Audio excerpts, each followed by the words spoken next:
আসসালামু আলাইকুম। ভৌত আলোক বিজ্ঞান চ্যাপ্টারের অ্যাডমিশন লেকচারে সবাইকে স্বাগতম। আমরা ভৌত আলোক বিজ্ঞান থেকে অনেকগুলো টাইপ করব। প্রতিটা টাইপ শেষে তোমাদের কাজ হচ্ছে অ্যাডমিশনের প্রশ্ন ব্যাংক সলভ করে ফেলা। সো চলো ভাইয়ারা শুরু করা যাক আমাদের এই চমৎকার চ্যাপ্টারটি। ভার্সিটি অ্যাডমিশনের ক্ষেত্রে ভৌত আলোক বিজ্ঞান থেকে মূলত মেইনলি তিনটা টপিক আছে। কি কি সেটা? ব্যতিচার, অপবর্তন এবং সমবর্তন। সো ভাইয়ারা আমরা এই তিনটা টপিকের উপর বেশি জোর দিয়ে অনেকগুলো ম্যাথ করব এবং এই তিনটা টপিক একদম ক্রিস্টাল ক্লিয়ার কনসেপ্ট আমরা নিব। এরপর অন্য যে টপিকগুলো থাকে সেগুলো সম্পর্কেও আমরা কিছু আইডিয়া নিব আর সেগুলো ইমপ্লিমেন্ট করে প্রশ্ন ব্যাংক সলভ করব। সো চলো আমরা শুরু করছি আমাদের এই চ্যাপ্টারটি। দুটি তরঙ্গ পরস্পরের উপর অনেকভাবেই উপরিপাতিত হতে পারে। সেই উপরিপাতনটা বোঝানোর জন্য আমরা বোর্ডে অনেকগুলো ইকুয়েশন লিখেছি। সো চলো ইকুয়েশনগুলো সম্পর্কে আমরা সুন্দর একটা আইডিয়া দেখে নিই। ভাইয়ারা তোমরা দেখতে পাচ্ছ এখানে আমরা দুইটা ইকুয়েশন লিখছি। y সমান a sin omega t plus del. আমরা পড়েছিলাম কিন্তু পর্যায়ভিত্তিক গতি চ্যাপ্টারে যে সরল ছন্দিত স্পন্দনরত কোনো কণার সমীকরণ হচ্ছে x সমান a sin omega t plus del. So ওই সমীকরণের সাথে কিন্তু এই সমীকরণের কোনো পার্থক্য নেই। সো ভাইয়া আমাদের এগুলো হচ্ছে সরল ছন্দিত স্পন্দনরত কণার সমীকরণ। সো ভৌত আলোক বিজ্ঞানে আলোকে যেহেতু তরঙ্গ রূপে কল্পনা করা হয় সেহেতু আমরা আলোক তরঙ্গকেও ধরতে পারি এই ইকুয়েশনের মতো করে। সো ভাইয়ারা দেখো এখানে দুইটা আমি জেনারেল ইকুয়েশন লিখছি। সো এগুলো হচ্ছে আমাদের জেনারেল ইকুয়েশন, দুইটা তরঙ্গের জন্য দুইটা জেনারেল ইকুয়েশন। কি কি ভাইয়া? y1 সমান a1 sin omega t plus del 1, y2 সমান a2 sin omega t plus del 2। এখানে চেঞ্জ কি কি আছে ভাইয়া? বিস্তারটা চেঞ্জ আছে আর কি এই যে লাস্টে আদি দশা, এই আদি দশাটা চেঞ্জ আছে। General equation. এরপর ভাইয়া এই ইকুয়েশনকে কিন্তু আমরা এইভাবে লিখতেই পারি। তোমাদেরকে মনে আছে কিনা জানি না, বাট আমরা কিন্তু তরঙ্গ চ্যাপ্টারে পড়াইছিলাম যে এখানে ওমেগা টি এর ওমেগার জায়গায় 2πf লেখা যায়, 2πv বাই ল্যামডা লেখা যায়, ডেলের জায়গায়ও লেখা যায় 2π by lambda into x. So ওইখান থেকে আমরা যদি 2π বাই ল্যামডা কমন নিই তাহলে সমীকরণ চলে আসে এরকম। তাহলে এখানে দেখতে পাচ্ছ দুইটা সমীকরণ আমি লিখছি। y1 সমান a1 sin 2π by lambda vt minus x1 আর vt মাইনাস x2। এখন ভাইয়া এখানে দেখো তো এই দুইটা সমীকরণের মধ্যে বিস্তারে চেঞ্জ আছে আর চেঞ্জ আছে কি ভাইয়া? দশাতে। সাইনের পর যা থাকে পুরোটাকেই দশা বলে। তাহলে এইটা আর এটার মধ্যে চেঞ্জ আছে, কারণ কি? কারণ এখানে x1 এখানে x2। তার মানে এখানে এই x1 x2 এগুলোকে কি বলা হয়? এগুলোকে বলা হয় পথ। এদের পার্থক্যকে কি বলবো আমরা? পথ পার্থক্য। সেখানে কি আছে ভাইয়া? পথ পার্থক্য আছে। এখানে পথ পার্থক্য কত ভাইয়া? এই পরেরটা থেকে আগেরটা বিয়োগ করে দিলেই তুমি পেয়ে যাচ্ছ পথ পার্থক্য। পথ পার্থক্য হচ্ছে x2 মাইনাস x1। দুইটা সমীকরণে যদি পথ পার্থক্য থাকে তাহলে তাদের দ্বারা যা উৎপন্ন হয় সেটাকে বলা হয় ব্যতিচার। তাহলে ভাইয়া তোমাকে যদি পরীক্ষার হলে এরকম দুইটা সমীকরণ দিয়ে দেওয়ার পর যদি বলে এদের দ্বারা উৎপন্ন কি হবে, এদের ফাইনাল রেজাল্টটা কি হবে, তাহলে তুমি কি বলবা? এরা উপরিপাতন হলে ব্যতিচার উৎপন্ন হবে, পথ পার্থক্য থাকলে ব্যতিচার উৎপন্ন হবে। আর এটা জাস্ট আমি জেনারেল ইকুয়েশনটা দেখাইছি। দেখো ভাই এই দুইটা ইকুয়েশনে কিন্তু পথ পার্থক্য নাই, মানে ওমেগা টি প্লাস ডেল নাই। বাট এখানে যেইটা আছে সেটা হচ্ছে এখানে a1 sin 2π f1t, y2 সমান a2 sin 2π f2t। চেঞ্জ কি আছে ভাইয়া? এখানে বিস্তারের চেঞ্জ আছে আর কি কম্পাঙ্কের চেঞ্জ আছে। যদি দুইটা সমীকরণে কম্পাঙ্ক ভিন্ন ভিন্ন হয় তাহলে তারা উপরিপাতন হলে বিট উৎপন্ন হয়। বড় কম্পাঙ্ক মাইনাস ছোট কম্পাঙ্ক এতটুক সমান বিট উৎপন্ন হয়। সো তোমাকে এরকম দুইটা সমীকরণ দিয়ে যদি বলে এদের দ্বারা উপরিপাতনের ফলে উৎপন্ন কি হবে, তুমি কি বলবা? বিট উৎপন্ন হবে যদি কম্পাঙ্কের পার্থক্য থাকে। এখানে দেখো কম্পাঙ্কের পার্থক্য নাই, এখানে পথের পার্থক্য আছে, তাই ব্যতিচার উৎপন্ন হচ্ছে। আর ভাইয়া দেখো এর লাস্টে যে দুইটা সমীকরণ দিছি এদের মধ্যে ভাইয়া বিস্তার কি সমান আছে, আমার কম্পাঙ্কও কি সমান আছে, কারণ 2π by lambda same, VT same. So কম্পাঙ্ক সেম, বাট ভিন্নটা কি? একটা হচ্ছে মাইনাস এক্স আর একটা হচ্ছে প্লাস এক্স। তার মানে একটা তরঙ্গ যদি হয় এরকম এইদিকে, তাহলে আরেকটা তরঙ্গ হবে উল্টা দিকে তার। সো এই দুইটা যদি উপরিপাতিত হয়, তোমরা জানো সমান বিস্তার ও বিপরীতমুখী দুইটা তরঙ্গের উপরিপাতনের ফলে যেই নতুন তরঙ্গটা সৃষ্টি হয় তাকে বলা হয় স্থির তরঙ্গ। তাহলে এরকম দুইটা ইকুয়েশন দিয়ে যদি তোমাকে বলে এদের উপরিপাতনের ফলে রেজাল্ট কি হবে, তুমি বলবা স্থির তরঙ্গ। সো এই যে বোর্ডে 4 ধরনের আমরা ইকুয়েশন লিখছি, এটা মূলত কোনো কাজ নাই, এটা হচ্ছে জেনারেল ইকুয়েশন, তোমাদেরকে আমি চিনাইছি।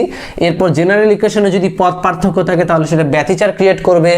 আমাদের জেনারেল ইকুয়েশনে যদি কম্পাঙ্কের পার্থক্য থাকে তাহলে সেটা বিট উৎপন্ন করবে।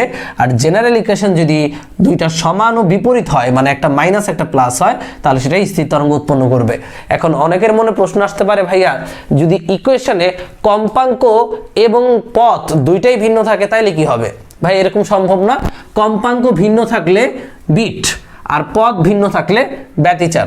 আর ব্যতিচার হইতে হইলে অবশ্যই পথ ভিন্ন থাকতে হবে, বাট কম্পাঙ্ক সেম হইতেই হবে, তাছাড়া কিন্তু পসিবল না। সো এই 4টা ইকুয়েশন, 4 ধরনের ইকুয়েশনটা তোমরা মাথার মধ্যে ভালো করে ঢুকিয়ে নাও। সো ভাইয়ারা একটা প্রশ্ন আমরা এখন ফেস করব। প্রশ্নে বলেছে দুইটি তরঙ্গ যাদের বিস্তার হচ্ছে a1 এবং a2, তাহলে বিস্তার ভিন্ন ভিন্ন, এবং যাদের আদি দশা হচ্ছে del1 এবং del2, তার মানে তাদের দশা পার্থক্য আছে। আদি দশা চেঞ্জ মানে কি ভাই? দশা পার্থক্য আছে, কারণ তোমরা জানো a1 sin omega t plus del1 আর ওমেগা টি প্লাস del2, তার মানে ওমেগা টি প্লাস del1 এটা হচ্ছে একটা দশা, ওমেগা টি প্লাস del2 এটা হচ্ছে আরেকটা দশা। তার মানে এখানে একটা del1 আছে একটা del2 আছে, বিধায় এদের মধ্যে কি দশা পার্থক্য আছে।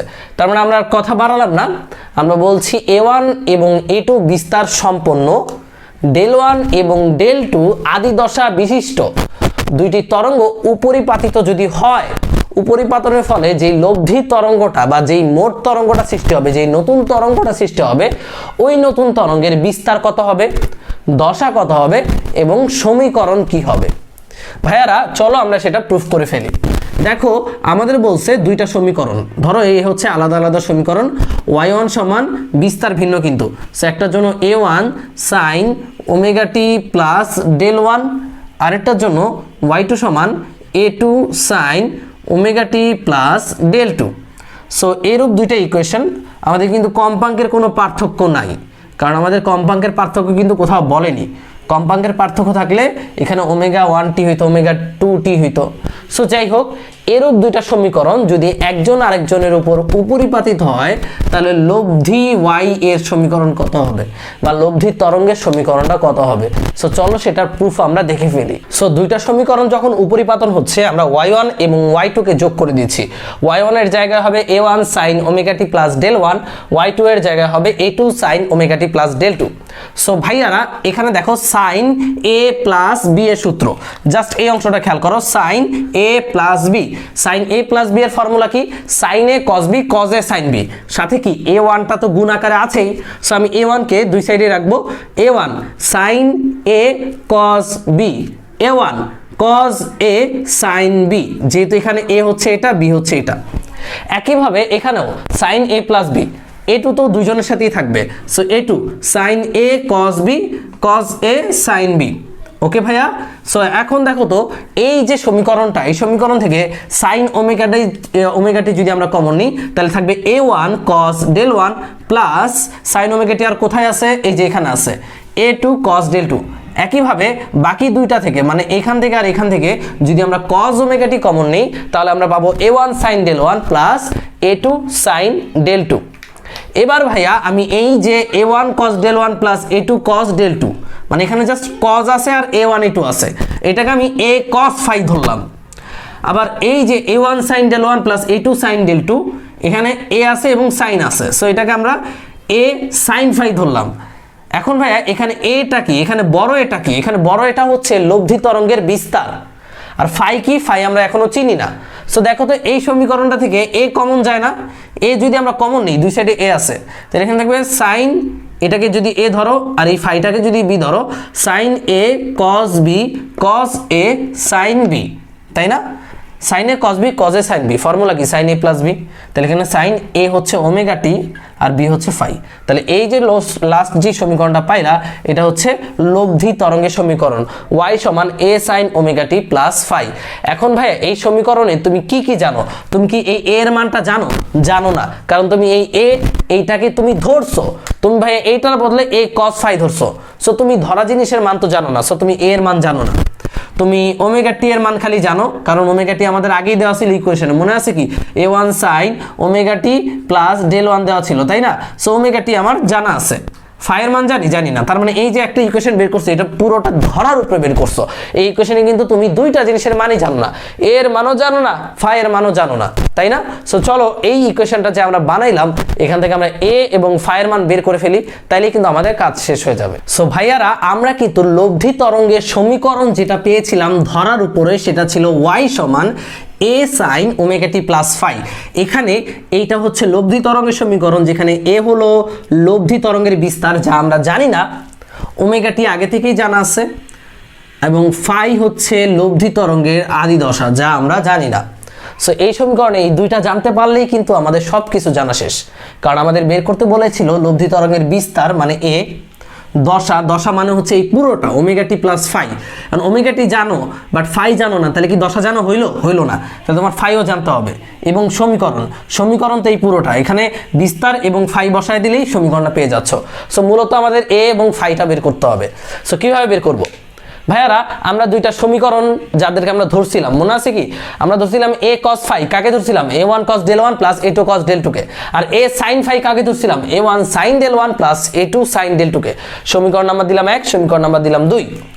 এবার ভাইয়া আমরা যদি দেখো তো এই দুইটা সমীকরণ থেকে বিস্তার মানে a বের করতে চাই, এখান থেকে a বের করতে চাই, তাই না?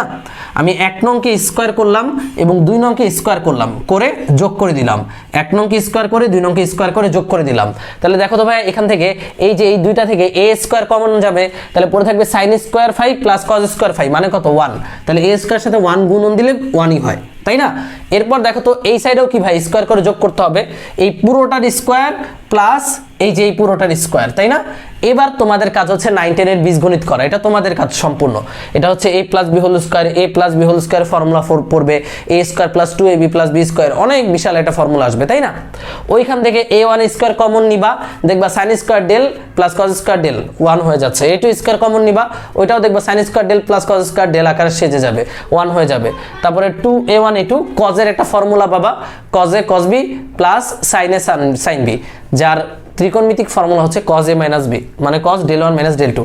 আমি তোমাদের হাতে এই পুরো সমীকরণটা ছেড়ে দিলাম, তোমরা জাস্ট এই অনুসারে মানে 1 স্কোয়ার প্লাস 2 স্কোয়ার অনুসারে কাজ করে বিস্তারের মানটা বের করবা। দেখো তো আমরা ফাইনালি বিস্তারের সমীকরণটা পেয়ে গেছি, a এর সমীকরণ a স্কোয়ার সমান a1 square plus a2 square plus 2a1 a2 cos del 1 minus del 2। আচ্ছা এই যে এই এটা বের করার জন্য এই পাশে যা আছে সবকিছু আমাদের জানা না ভাইয়া? অফকোর্স জানা। আমাদের যে মূল সমীকরণ দেওয়া ছিল y1 সমান a1 sin omega t plus del 1, আবার y2 সমান a2 sin, এগুলো কিন্তু আমাদের দেয়া ছিল, তাই না? ওমেগা টি প্লাস del 2 এগুলো দেয়া থাকবে। দেখো তো এখান থেকে তুমি a1 a2 জানো, a1 a2 জানো, del 1 মাইনাস del 2 মানে বড়টা থেকে ছোটটা বিয়োগ দিবা, cos-এর পর বড়টা থেকে ছোটটা বিয়োগ দিবা। সো তোমার কিন্তু বিস্তারের মানটা চলে আসছে। এরপর যদি তুমি 2 নং সমীকরণকে 1 নং সমীকরণ দ্বারা ভাগ করো, a sin phi by a cos phi মানে কত 10 ফাই, a কাটা চলে যাবে, তাহলে উপরে হবে a1 sin del 1 plus a2 sin del 2, নিচে হবে a1 cos del 1 a2 cos del 2।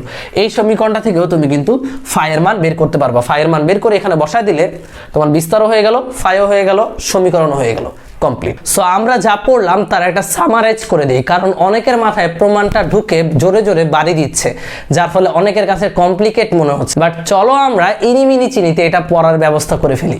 ভাইয়ারা তোমার হাতে মূলত দুইটা সমীকরণ দেয়াই থাকবে, একটা হচ্ছে y1 সমান a1 sin omega t plus del 1, y2 সমান a2 sin omega t plus del 2, এই দুইটা দেয়াই থাকবে। দিয়ে বলবে এরা যদি উপরিপাতিত হয় তাহলে লব্ধি তরঙ্গের বিস্তার দশা সমীকরণ বের করো। তাহলে বিস্তার তুমি কেমনে বের করবা ভাইয়া? তোমাদের কি লব্ধির ফর্মুলা মনে আছে? আর স্কোয়ার সমান p square plus q square plus 2pq cos alpha.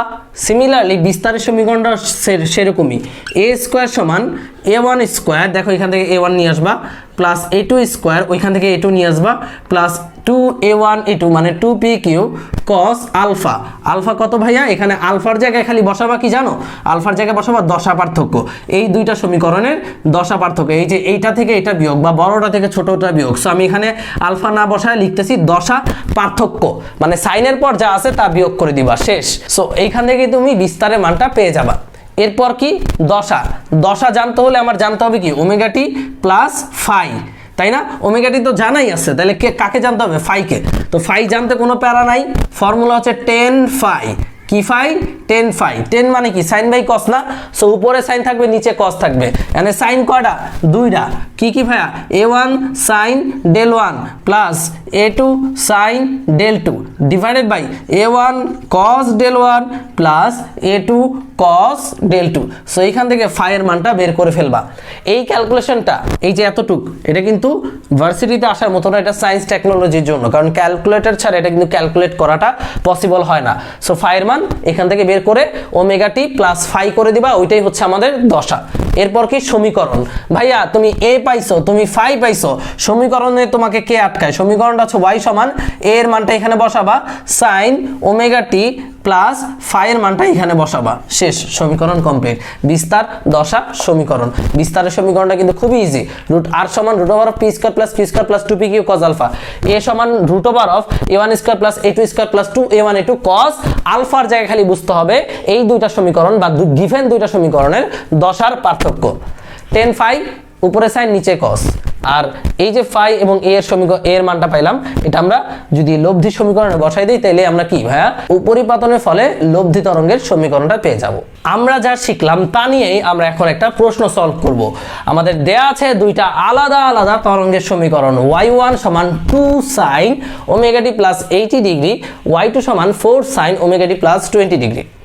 এই দুইটা সমীকরণ কি হয়েছে? একজন আরেকজনের উপরিপাতিত হয়েছে, উপর।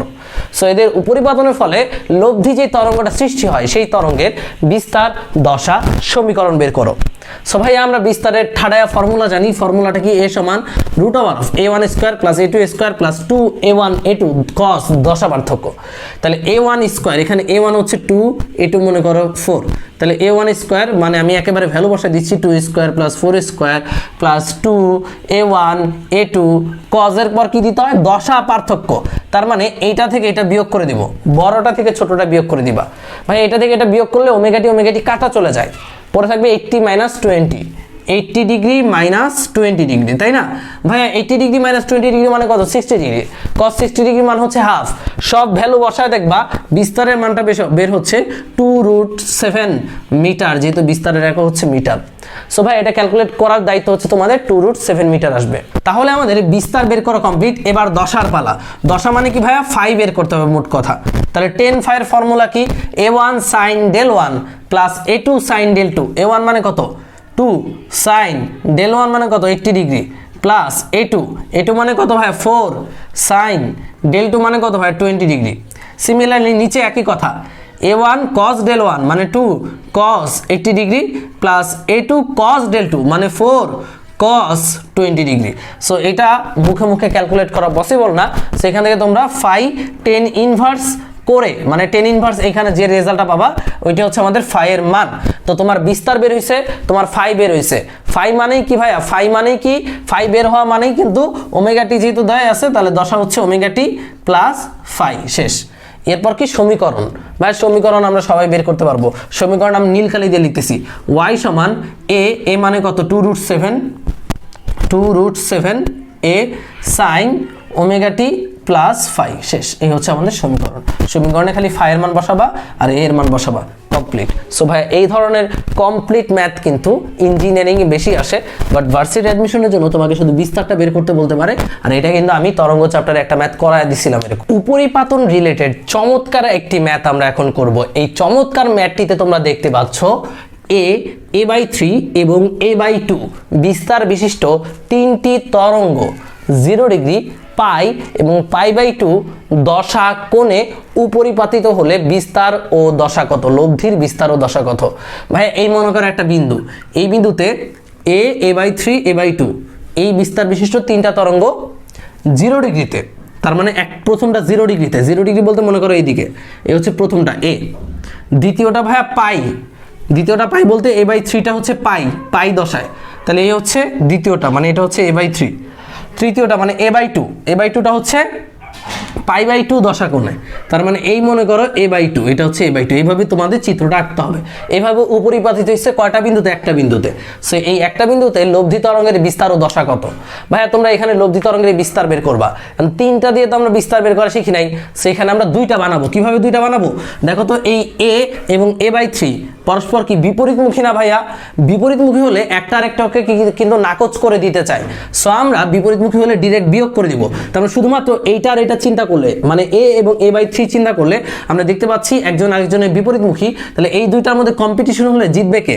যেহেতু a বড়, a জিতবে। থাকবে অবশিষ্ট থাকবে কত? a - a/3, তাহলে অবশিষ্ট থাকতেছে a - a/3। কত হয় ভাইয়া? 3 যদি হয় লসাগু, 3a - a মানে 2a/3। কোন দিকে থাকবে ভাইয়া? এই a দিকেই থাকবে, কারণ এদিকে উইনার, এদিকে জোর বেশি। সো এখানে a এলিমিনেট হয়ে যাবে, a/3 এলিমিনেট হয়ে এখানে লব্ধি সৃষ্টি হবে 2a/3। এখন ভাইয়া বলো তো এখানে কয়টা সমীকরণ তোমরা দেখতে পাচ্ছ? এখন কিন্তু আমরা দুইটা বিস্তারের সমীকরণ দেখতে পাচ্ছি, এটা আর এটা। সো এখন কিন্তু আমরা এদের লব্ধি বের করতে পারবো। এখন এদের লব্ধি বিস্তারটাই হবে কিন্তু তিনটা তরঙ্গের লব্ধি বিস্তার। এই দুইটা লব্ধি বিস্তার কেমনে বের করে? √a1² a2² 2a1 a2 cos দশা পার্থক্য, তাই না? তাহলে √a1² মানে a/2 এর স্কোয়ার প্লাস a2² মানে 2a/3 এর square plus 2a1 a2 cos দশা পার্থক্য কত হবে? এই দুইটার মধ্যে পার্থক্য কতটুকু দেখো তো, এই কোণটা কত ডিগ্রি? 90 ডিগ্রি। সো cos 90 মান 0, সো এটা আমাদের লেখার প্রয়োজনই নেই। সো এখান থেকে তোমাদের অ্যান্সারটা চলে আসবে বিস্তারের। এবার ভাই বিস্তার গেল, এই লব্ধি বিস্তারটা মনে করো এই বরাবর, ধরে নাও লব্ধি বিস্তারটা হচ্ছে এটা। সো লব্ধি বিস্তারটার কত দশা উৎপন্ন করে? ভাইয়া ধরে নিচ্ছি এটার সাথে থিটা পরিমাণ দশা উৎপন্ন করে, তাই না? তাহলে tan থিটা সমান কি? যেহেতু এক্স অক্ষের সাথে থিটা, আমরা লিখতে পারি y/x। যেহেতু এটা একটা কি ত্রিভুজ? সমকোণী ত্রিভুজ। তাহলে তোমার যদি একটা থিটা উৎপন্ন করতে, সরি এই ত্রিভুজটা না, এই যে এটা একটা সমকোণী ত্রিভুজ, এই সমকোণী ত্রিভুজের এই থিটাটা যদি বের করতে হয়, তাহলে এটা হচ্ছে x, এটা হচ্ছে y। তাহলে tan থিটা সমান লম্ব বাই ভূমি y/x। y মানে হচ্ছে a/2 একদম জ্যামিতিক নিয়মে, আর x হচ্ছে 2a/3। সো এটা ক্যালকুলেট করলে তোমার থিটার মানটা বের হয়ে আসবে। থিটা বা ফাই যাই বলো, কোনো সমস্যা নাই, ফাইয়ের মানটা বের হয়ে আসবে। এই হচ্ছে আমাদের বিস্তার ও দশা চলে গেল। সো ভাইয়া যখন 2 এর অধিক তরঙ্গ থাকবে, ওইগুলোকে আমরা যে কোনো উপায়ে দুইটা তরঙ্গে বানিয়ে ফেলবো, দুইটা তরঙ্গে রূপান্তর করবো। যেমন এখানে বিস্তার ছিল 3টা, আমরা বানায় ফেলছি কয়টা? 2টা। কেন? কারণ একটা বিস্তার এদিকে আর একটা বিস্তার এদিকে।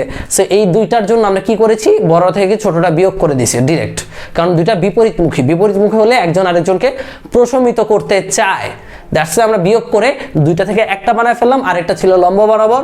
তাহলে টোটাল কয়টা হলো? 2টা, এই একটা আর এই একটা, 2টা।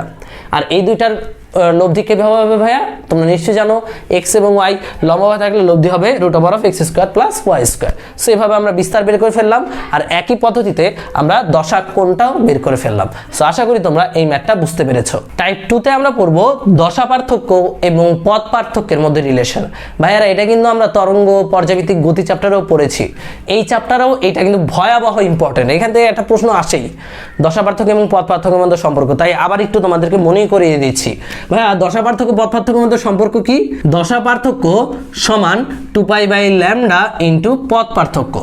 সো ভাইয়া দুইটা সমীকরণ যদি দিয়ে দেয়, দিয়ে বলে এদের মধ্যে দশা পার্থক্য কত, পথ পার্থক্য কত, তখন তুমি এই সমীকরণ দিয়ে বের করে ফেলবা। সো ভাইয়ারা আমরা এখান থেকে একটা শিক্ষা নিয়েছিলাম। কি শিক্ষা নিয়েছিলাম?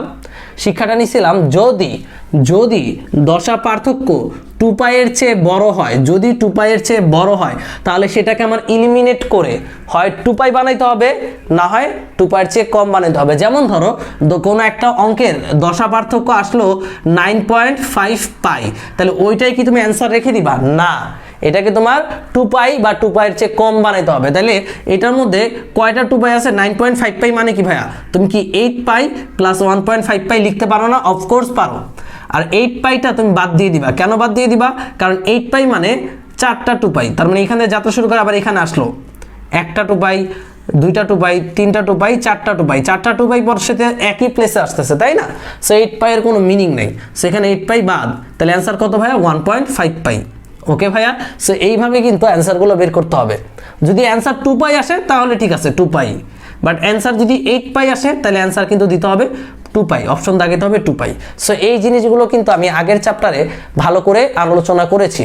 সো এখানে আমরা এটা ম্যাথ করালাম না, জাস্ট তোমাদেরকে একটা রিমাইন্ডার দিয়ে দিলাম যে টাইপ 2 বলতে দশা পার্থক্য পদ পার্থক্য বলতে একটা টাইপ আছে, আর এটা ভালো করে পড়বা কারণ এখান থেকে প্রচুর পরিমাণে প্রশ্ন আসে। বলতে পারো এই অধ্যায়ের সবচেয়ে ইম্পর্টেন্ট টপিক হচ্ছে ব্যতিচার এবং ইয়ং এর দ্বিচির পরীক্ষা। ইয়ং এর দ্বিচির পরীক্ষার ফলে পর্দায় একটা ঝালরের সৃষ্টি হয়, যেখানে আমরা উজ্জ্বল অন্ধকার পট্টি পেয়ে থাকি, যাদেরকে বলা হয় ডোরা। এই ডোরার প্রস্থ কিভাবে বের করে, ডোরার ব্যবধান কিভাবে বের করে, এই ক্ষেত্রে অনেক কনফিউশন কিছু সূত্র আছে। সেই সূত্রগুলো আমাদের একদম ঝকঝকা ফকফকে ক্লিয়ার হতে হবে। সেই ক্লিয়ারেন্সের জন্য কিন্তু আমাদের কোনো প্রমাণ শিখতে হবে না। এখন তোমাদেরকে আমি যেইটা এখন শিখাবো ওইটাই মাথার মধ্যে খুব সুন্দর করে ঢুকায় রাখবা। আশা করি যে কোনো জায়গায় অ্যাডমিশনের ম্যাথ তুমি ব্যতিচার থেকে ফেস করতে পারবা। সো চলো ভাইয়ারা একদম পিন পয়েন্ট নীরবতা সহিত আমরা এই টপিকটা শিখে ফেলি। সো ভাইয়ারা আমরা এখন জানবো ইয়ং এর দ্বিচির পরীক্ষায় সৃষ্ট ডোরা সম্পর্কিত বিভিন্ন ধরনের সূত্র। সো ভাইয়ারা তোমরা এই জন্য দেখতে পাচ্ছ বোর্ডে একটা চিত্র এঁকেছি আমি। এখানে একটা পর্দা রাখা আছে, যেই পর্দার একটা ছোট্ট ছিদ্র আছে যাকে আমরা বলি চির। এই চিরের প্রস্থ হচ্ছে এ।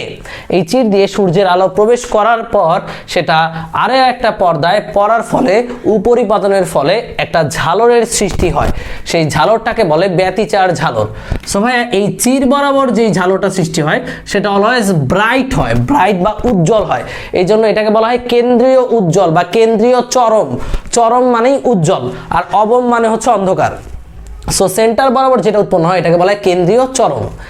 চরমের পাশে কি হয় ভাই? অবম। অবমের পাশে আবার চরম, চরমের পাশে আবার অবম। একইভাবে চরমের পাশে অবম, অবমের পাশে চরম, চরমের পাশে অবম। সো এইভাবে আর কি ডোরা সজ্জিত হয়। সো আমরা এখন এই রিলেটেড অনেকগুলো সূত্র জানবো, মাত্র 6টা সূত্র। তুমি খুব সুন্দর করে এগুলো মুখস্থ করবা বুঝে বুঝে, যার ফলে তোমার আর ভুল হওয়ার চান্স থাকবে না। সো প্রথম সূত্রটা হচ্ছে উজ্জ্বল ডোরার শর্ত। কখন উজ্জ্বল ডোরা পাবো? যদি দুইটা তরঙ্গের পথ পার্থক্য λ/2 এর জোড় গুণিতক হয় তাহলে আমরা উজ্জ্বল ডোরা পাবো। আর এখানে এই n এর মানটা মানে এই যে 2n λ/2, এখানে n এর মান শুরু হবে 0 থেকে। কোত্থেকে ভাই? 0 থেকে। তোমাদের মাথায় রাখতে হবে উজ্জ্বলের ক্ষেত্রে n এর মান শুরু হবে 0 থেকে। উজ্জ্বলের ক্ষেত্রে n এর মান শুরু হবে 0 থেকে। তাহলে উজ্জ্বল ডোরার পাওয়ার শর্ত 2n λ/2 হতে হবে পথ পার্থক্যকে, আর সেখানে n এর মান শুরু হবে 0 থেকে। 0 1 2 3 4 5 6 7 8 ইনফিনিটি। একইভাবে অনুজ্জ্বল ডোরা পাওয়ার শর্ত কি? পথ পার্থক্য হতে হবে λ/2 এর 2n - 1 গুণিতক বা বিজোড় গুণিতক। অনেকে বিজোড় বলতে বোঝায় 2n + 1, বাট না ভাইয়া, এখানে ভুল করা চলবে না। তোমরা মুখস্থ রাখবে 2n - 1 λ/2, যেখানে n এর মান শুরু হবে 1 থেকে। ব্যতিচারের ক্ষেত্রে উজ্জ্বলে n এর মান শুরু হবে 0 থেকে, অনুজ্জ্বলের জন্য বা অবমের জন্য n এর মান শুরু হবে 1 থেকে। তাহলে বলো তো অনুজ্জ্বল ডোরা পাওয়ার শর্ত কি? পথ পার্থক্য হবে 2n - 1 λ/2, যেখানে অনুজ্জ্বল বিধায় n এর মান শুরু হবে 1 থেকে। এরপরে ভাইয়া কেন্দ্রীয় চরম থেকে n-তম চরমের দূরত্ব। যেমন এখানে একটু দেখো, এইটা হচ্ছে কেন্দ্রীয় চরম। এই কেন্দ্রীয় চরমের থেকে সেন্টার থেকে n-তম চরমের দূরত্ব। ধরো তোমাকে বললো 1 2 3, 3 নাম্বার চরমের দূরত্ব কত? দেখো এখানে 3 নাম্বার চরম কোনটা? 1 2 3। অনেকে ভাবতে পারে ভাই এটা তো 3 নাম্বার না, এটা 1 2 3 4 5 6 6 নাম্বার। না ভাইয়া, এখানে আমি তোমাকে নাম্বারিংটা ক্লিয়ার করে দেখাইনি। দেখো এই যে সেন্টারে, এই সেন্টারে n এর মানটা হচ্ছে 0। সেন্টার যেটা সেটাকে n এর মান কত ভাইয়া? 0 ধরতে হবে। তাহলে এইখান থেকে এটা কয় নাম্বার উজ্জ্বল বা কয় নাম্বার অন্ধকার ভাইয়া? এটা 1 নাম্বার অন্ধকার না, সেখানে n এর মান 1। এই সেন্টার থেকে এটা কয় নাম্বার উজ্জ্বল বলো? 1 নাম্বার অন্ধকার। এটা কয় নাম্বার উজ্জ্বল? অনেকে বলবে 2 নাম্বার। না ভাইয়া, সেন্টার থেকে এটা কিন্তু প্রথম উজ্জ্বল, সেখানেও n এর মান কত হবে? 1। সেন্টার থেকে এটা কয় নাম্বার অন্ধকার? 2 নাম্বার। তাহলে এখানে n এর মান 2, এটার জন্য n এর মান 2, কারণ এটা সেন্টার থেকে 2 নাম্বার উজ্জ্বল। সেন্টার থেকে 3 নাম্বার অন্ধকার, সেন্টার থেকে 3 নাম্বার উজ্জ্বল। একইভাবে নিচের দিকেও n এর মান 1 1, n এর মান 2 2, n এর মান 3 3, এইভাবে যাবে। ঠিক আছে, বুঝতে পারছো তোমরা ব্যাপারটা? তার মানে আমরা কিন্তু নাম্বারিংটা এইভাবে করব যে 0 হচ্ছে সেন্টার, সেন্টার থেকে 1 নাম্বার অন্ধকার 1 নাম্বার উজ্জ্বল, 2 নাম্বার অন্ধকার 2 নাম্বার উজ্জ্বল, বিপরীত দিকেও সেম। সো তোমাকে যদি বলে কেন্দ্রীয় চরম থেকে 3 নাম্বার উজ্জ্বলের দূরত্ব কত, 3 নাম্বার চরমের দূরত্ব কত? এই যে কেন্দ্রীয় চরম থেকে 3 নাম্বার চরম বলতে এইটার ডিসটেন্স, এই যে ডিসটেন্সটা কত, এটাকে যদি ধরি আমরা xn, এই ডিসটেন্সের ফর্মুলা হবে n λ d/a, যেখানে a হচ্ছে চিরের প্রস্থ, d হচ্ছে পর্দার দূরত্ব, ল্যামডা তো তোমরা চিনো তরঙ্গ দৈর্ঘ্য, আর এন হচ্ছে যততম উজ্জ্বলের দূরত্ব বের করতে বলবে। যদি তোমাকে 100তম উজ্জ্বলের দূরত্ব বের করতে বলে 100 × λ/a, সহজ কথা। সো এখানেও এন এর মান কোথা থেকে শুরু হবে, যেহেতু এটা কার দূরত্ব বের করছো, চরম বা উজ্জ্বলের দূরত্ব বের করছো। আমি বলছি উজ্জ্বলের বেলায় এন এর মান শুরু হবে 0 থেকে, 0 1 2 3 4, আর অনুজ্জ্বলের বেলায় 1 থেকে। একইভাবে কেন্দ্রীয় চরম থেকে nতম অবমের দূরত্ব, যদি তোমাকে 3 নম্বর অবমের দূরত্ব বের করতে বলে, এই যে কেন্দ্রীয় চরম থেকে এই যে এতটুকু, তখন তোমার এতটুকু বের করতে হইতো। এটা কিভাবে বের করবা, 2n - 1 λ/2a। দেখো এখানে n λ/a ছিল, আর এটা কত, 2n - 1 λ/2a। এখানেও n এর মান কত থেকে শুরু হবে তোমরা এখন জানো, অবমের বেলায় n এর মান শুরু হবে 1 থেকে। সো এখানে 1 থেকে দিবা λ/2a। তোমাকে যদি বলে 5 নম্বর অবমের দূরত্ব, তাহলে 5 λ/2a, মানে n এর জায়গায় খালি 5 বসবে। এরপর আমরা পড়বো ডোরা প্রস্থ। ডোরা প্রস্থ বলতে কি বোঝায়, দেখো এখানে আমি একটু এঁকে দেখাচ্ছি। এই যে একটা ডোরার যে উইথ, এই যে উইথটা এতটুকুকে বলা হয় ডোরা প্রস্থ। ভাইয়া এই ডোরা প্রস্থকে আমরা আরো একটা জিনিস দিয়ে নামকরণ করতে পারি। দেখো তো এই যে এই প্রতিটা ডোরার সাইজ কিন্তু সেম, তার মানে এই যে এটা হচ্ছে ডোরা প্রস্থ, এটার সেন্টার থেকে এই কালোটার সেন্টার, এটাও কি ভাই ডোরা প্রস্থের সমান হবে না, যেহেতু এই ডোরার অর্ধেক আর এই ডোরার অর্ধেক। তাহলে ভাই এইটাও কিন্তু ডোরার প্রস্থ, আবার এটাও কিন্তু ডোরার প্রস্থ।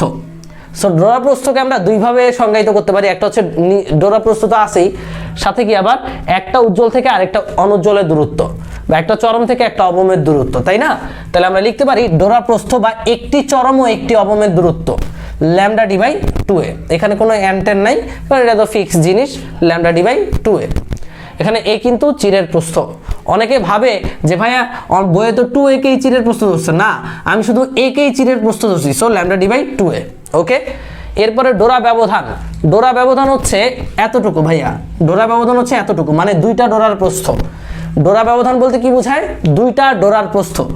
অথবা বলতে পারি, দেখো তো এটা কি একটা উজ্জ্বলের শুরু থেকে আরেকটা উজ্জ্বলের শুরু, এই এতটুকু কি ভাই ডোরা ব্যবধান, ব্যাপারটা একটু বোঝাই। আবার দেখো এইটা কি একটা অন্ধকার, এই অন্ধকারের শুরু থেকে আরেকটা অন্ধকারের শুরু, এই যে অন্ধকারের শুরু, এতটুকু পর্যন্ত কি এটা ডোরা ব্যবধান। তাহলে আমরা বলতে পারি ডোরা ব্যবধানকে আমরা কি বলতে পারি, পরপর দুটি চরমের দূরত্ব, অথবা বলতে পারি পরপর দুটি অবমের দূরত্ব। পরপর দুটি চরম বা পরপর দুটি অবম ডোরার দূরত্বই হচ্ছে ডোরা ব্যবধান। এটার ফর্মুলা হচ্ছে λ/a। ওকে ভাইয়া, সো চলো আমার সাথে আবার লিপসিং করে নাও। উজ্জ্বল ডোরা পাওয়ার শর্ত, পথ পার্থক্য হবে λ/2 এর জোড় গুণিতক 2n λ/2, যেখানে n শুরু হবে 0 থেকে, যেহেতু উজ্জ্বল। অনুজ্জ্বল ডোরার শর্ত, পথ পার্থক্য হবে 2n - 1 λ/2, যেখানে n এর মান শুরু হবে 1 থেকে। কেন্দ্রীয় চরম থেকে nতম চরম বা nতম উজ্জ্বলের দূরত্ব n λ/a, যেখানে n এর মান শুরু হবে 0 থেকে, যেহেতু চরম। আর অবমের দূরত্ব 2n - 1 λ/2a, যেখানে n এর মান শুরু হবে 1 থেকে। এরপর আমরা শিখলাম ডোরা প্রস্থ। ডোরা প্রস্থ বলতে কি বোঝায়, একটি ডোরার সেন্টার থেকে অপর ডোরার সেন্টারের দূরত্ব, বা একটি অন্ধকার থেকে একটি উজ্জ্বলের দূরত্ব, বা একটি উজ্জ্বল থেকে একটি অন্ধকারের দূরত্ব। কি ফর্মুলা, λ/2a। আর যদি বলে ডোরা ব্যবধান বা পরপর দুটি অবম ডোরার দূরত্ব কত, বা পরপর দুটি চরম ডোরার দূরত্ব কত, তখন λ/a। সো এই 6টা সূত্র পারলে ব্যতিচার থেকে তোমাকে কেউ কখনোই আটকাতে পারবে না। সো ভাইয়ারা, আমরা এখন ব্যতিচার রিলেটেড একটা ম্যাথ করব। এই ম্যাথটি করার আগে আমি একটু, আমার একটা ভুল হয়েছে যেটা আমি সংশোধন করে দিচ্ছি। সেটা ছিল ইয়ং এর দ্বিচির পরীক্ষায় আমরা যে চিত্রটা আঁকছিলাম, সেখানে এখানে ডোরা আঁকছিলাম, তাই না? সো এখানে আমি একটা চির দিছিলাম, বাট না, এখানে ইয়ং এর দ্বিচির পরীক্ষা কিন্তু 2টা চির, যেটা আমার মিস্টেক হয়ে গেছে। সো এই 2টা চিরের মধ্যবর্তী দূরত্বটাই হচ্ছে a। ওকে ভাইয়া, সো আমরা কিন্তু ওইটা চিরের প্রস্থ না, আমি অপবর্তনের সাথে ওই চিত্রটা গুলিয়ে ফেলছিলাম। সো ওইখানে হবে জাস্ট 2টা চির, আর 2টা চিরের মধ্যবর্তী ব্যবধান হচ্ছে a। এতটুকুই পার্থক্য, আর কিছুই না, আর কোনো সমস্যা নেই। এই এর মানটা খালি জাস্ট একটু পরিবর্তন করে নিও।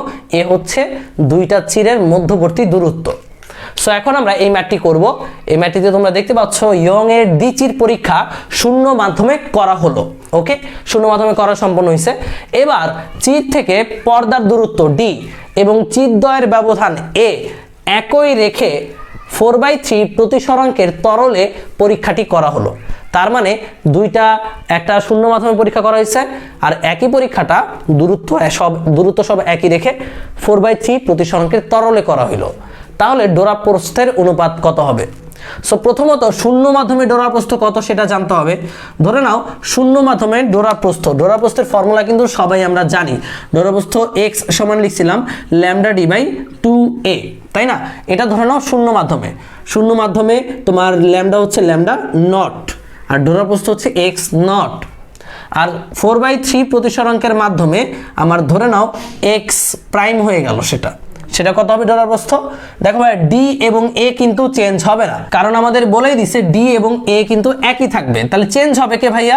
4/3 প্রতিসরাঙ্কের তরল নিয়ে যদি তুমি পরীক্ষাটা করো তাহলে তরঙ্গের ওয়েভলেংথ বা তরঙ্গ দৈর্ঘ্যটা চেঞ্জ হয়ে যাবে, সেটা মনে করো হয়ে গেল ল্যামডা ডব্লিউ।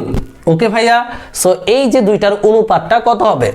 সো শূন্য মাধ্যমে এবং এই মাধ্যমের অনুপাত মানে x prime divided by x naught সমান কত হবে ভাইয়া? সব কাটাকাটি চলে গেলে এখানে পড়ে থাকবে ল্যামডা ডব্লিউ divide by lambda naught. So ভাইয়া ল্যামডা ডব্লিউ বাই ল্যামডা নটের মান কত? এই অনুপাতটার মান আমার বের করতে হবে। কিভাবে মানটা বের করব? তোমাদের কি মনে আছে ভাই আমরা প্রতিসরণ চ্যাপ্টারে কি পড়েছিলাম? প্রতিসরণ চ্যাপ্টারে পড়েছিলাম এ মিউ বি সমান এ মাধ্যমে আলোর বেগ ডিভাইডেড বাই বি মাধ্যমে আলোর বেগ। পড়ছিলাম কিনা? পড়েছিলাম। কিন্তু আলোর বেগ ভি সমান এফ ল্যামডা, বেগের সাথে ল্যামডা সম্পর্ক সমানুপাতিক। সো আমরা কিন্তু এখানে লিখতে পারবো lambda a by lambda b. So তোমাকে যদি প্রতিসরাঙ্ক এ মাধ্যমের সাপেক্ষে বি মাধ্যমের প্রতিসরাঙ্ক যদি 4/3 হয় তাহলে তুমি 4/3 সমান কি লিখতে পারবা ভাইয়া? এ মাধ্যমের তরঙ্গ দৈর্ঘ্য ডিভাইডেড বাই বি মাধ্যমে বা যে মাধ্যমে প্রতিসরাঙ্ক ওই মাধ্যমের তরঙ্গ দৈর্ঘ্য। সো আমরা শূন্য মাধ্যমের সাপেক্ষে, দেখো শূন্য মাধ্যমের সাপেক্ষে যদি পানি মাধ্যমের প্রতিসরাঙ্ক বের করতে চাই তাহলে সেটা হবে 4/3। সেটা সমান কি লিখতে পারবো ভাইয়া? শূন্য মাধ্যমে তরঙ্গ দৈর্ঘ্য ডিভাইডেড বাই পানি মাধ্যমে তরঙ্গ দৈর্ঘ্য। লিখতে পারবো না? তাহলে দেখো তো ল্যামডা নট বাই ল্যামডা ডব্লিউ এর মান কত? 4/3। এখানে কি আছে? ল্যামডা ডব্লিউ বাই ল্যামডা নট। তাহলে ওটা উল্টায় দাও, তাহলে এটা অ্যান্সার কত হবে ভাই? 3/4। আর এটাই হচ্ছে আমাদের ডোরা প্রস্থের অনুপাত। দেখো x prime by x naught সমান 3/4। এই অঙ্কতে শুধুমাত্র মাধ্যম চেঞ্জ করার কারণে তরঙ্গ দৈর্ঘ্য চেঞ্জ হয়েছে, আর তরঙ্গ দৈর্ঘ্যের সাথে প্রতিসরাঙ্কের সম্পর্ক হচ্ছে এইটা। কারণ আমরা কিন্তু এই আগের অধ্যায়ে পড়াইছি বেগের সাথে সম্পর্ক, আর বেগের সাথে সম্পর্ক যদি এমন হয় বেগের সাথে তরঙ্গ দৈর্ঘ্য কিন্তু সমানুপাতিক বিধায় আমরা এই সম্পর্কটা লিখতেই পারি। সো এই সম্পর্ক থেকে আমরা এখানে প্রতিসরাঙ্কের মানটা বসে দিলাম, কারণ 4/3 বলাই আছে। তাহলে ল্যামডা নট বাই ল্যামডা ডব্লিউ 4/3 হবে, ল্যামডা ডব্লিউ বাই ল্যামডা নট হবে 3/4। সো এইভাবে আমরা ডোরা প্রস্থের অনুপাতটা বের করে ফেলেছি। আরেকটা ম্যাথে আমরা এখন দেখব যে পর্দার দূরত্ব দ্বিগুণ চিরদ্বয়ের মধ্যবর্তী দূরত্ব অর্ধেক করলে ডোরা ব্যবধান পূর্বের কত গুণ হবে? অনেকে ভাবে একটা দ্বিগুণ করছি আর একটা অর্ধেক করছি অপরিবর্তিত থাকবে, সো সবাই ওই অপশনটাই দাগায় দেয়। বাট তোমরা অবশ্যই করে দেখবা আসলে অ্যান্সারটা কি। দেখো ভাইয়া ডোরা ব্যবধান পূর্বের কত গুণ হবে? তাহলে পূর্বে ডোরা ব্যবধান মনে করো ডেল x1, সেটা কত? ডোরা ব্যবধানের ফর্মুলা কি? ল্যামডা ডি বাই এ। এটা হচ্ছে পূর্বে। পরে মানে চেঞ্জ করার পরে ডোরা ব্যবধান মনে করো ডেল x2, সেটা হবে কত? পর্দার দূরত্ব দ্বিগুণ করে দিচ্ছ, তার মানে ডি হয়ে যাবে 2d। তাহলে এখানে হবে ল্যামডা ইন্টু 2d। এবং চিরদ্বয়ের মধ্যবর্তী দূরত্ব অর্ধেক করে দিচ্ছ, তার মানে আগে ছিল এ চিরদ্বয়ের মধ্যবর্তী দূরত্ব, এখন অর্ধেক মানে a/2। সো এখন আমাদের বলছে পূর্বের তুলনায় কত গুণ হবে, তার মানে ডেল x2টা ডেল x1 এর কত গুণ হতে হলে সেটা আমাদের অনুপাত করে দিতে হবে। সো অনুপাত যদি আমরা করে দেই আমরা কত পাবো ভাইয়া? দেখো তো এখানে যদি আমরা করি 2 উপরে উঠে যাবে, 2 দুগুণে 4, তাহলে এখানে 4 ল্যামডা ডি বাই এ, আর ডেল x1টা নিচে আছে তাই না? তাহলে গুণ দিয়ে আমরা যদি উপরে উঠাই দিই তাহলে উল্টে যাবে, তাহলে এখানে হবে a বাই ল্যামডা ডি।